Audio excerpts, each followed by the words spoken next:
C'est sûr que oui.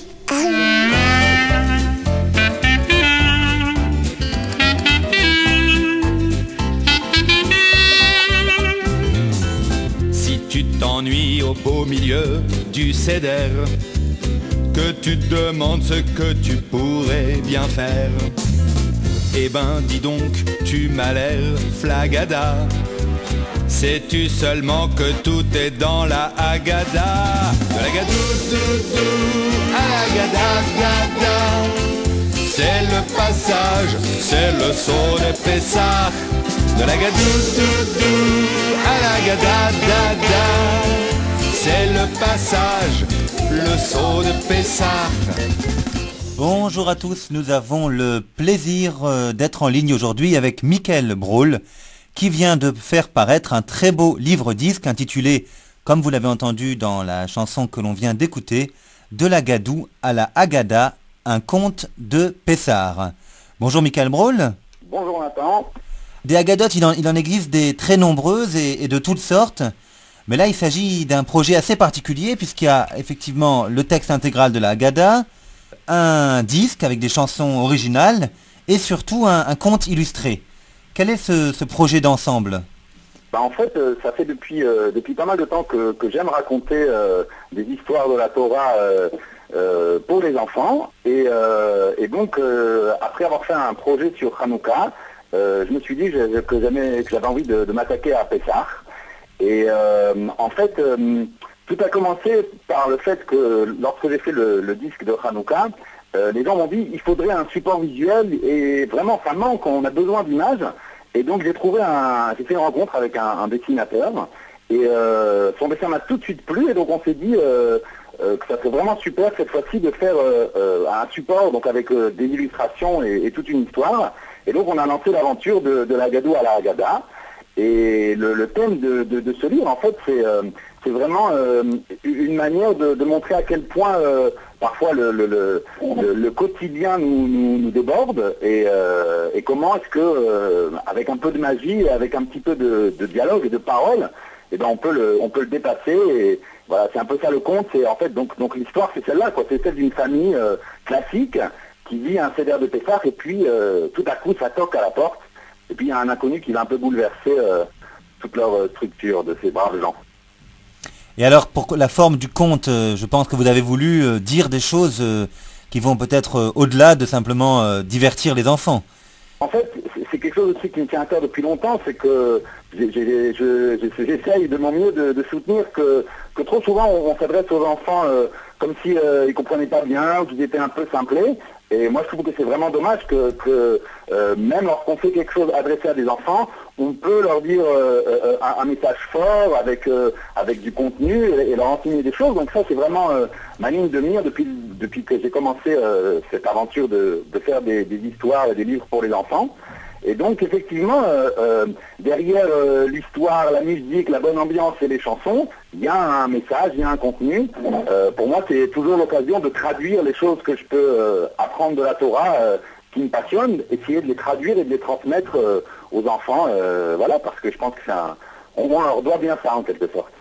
Donc ce message, on connaît un petit peu les enseignements classiques de Pessah, mais vous avez un message particulier que vous avez voulu transmettre dans ce conte? C'est vrai que de manière générale, je suis un petit peu marginal et en fait, il y a une image très jolie quand on dit marginal, c'est qu'en fait, dans un texte, être sur la marge, c'est être sur la page, mais un peu sur le côté, ça veut dire pas en plein centre.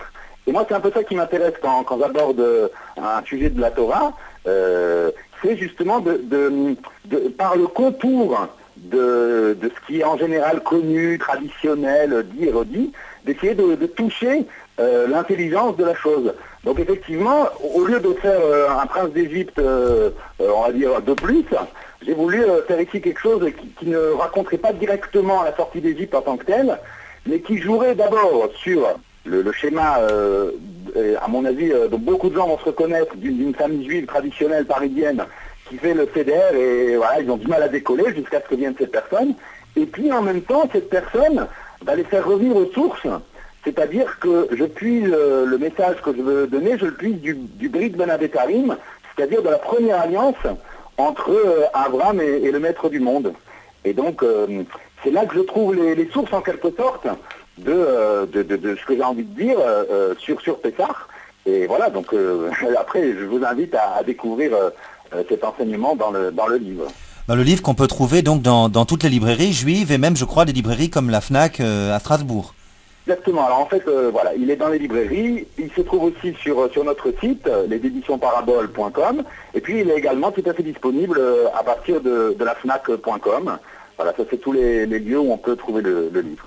Vous avez collaboré donc avec David Chamla et Daniel Ben-Smien.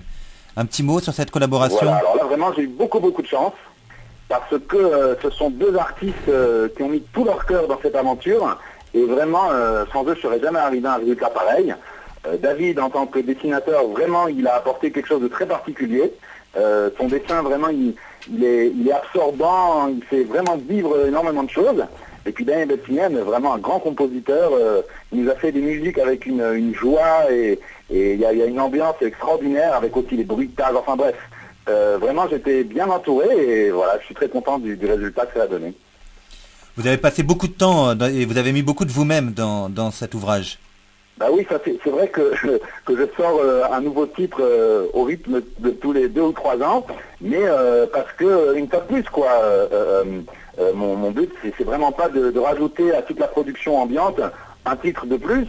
Quand je me lance dans un projet, j'ai vraiment envie de faire quelque chose qui a un cachet, qui a une énergie, qui a un message, qui dit quelque chose. Donc voilà quoi, c'est du temps, c'est du travail, mais en même temps c'est un grand plaisir, surtout quand on voit l'objet final. Vraiment, je ne regrette pas de prendre ce temps et de mettre cette énergie parce que voilà quoi, là, depuis quelque temps que le livre est en train de se vendre, je vois que le retour des gens est vraiment encourageant et ça me donne envie de continuer dans ce sens.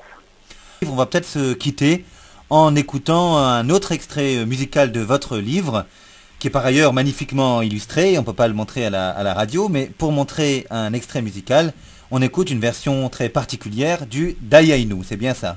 Exactement. Au revoir Michael Brault. Au revoir.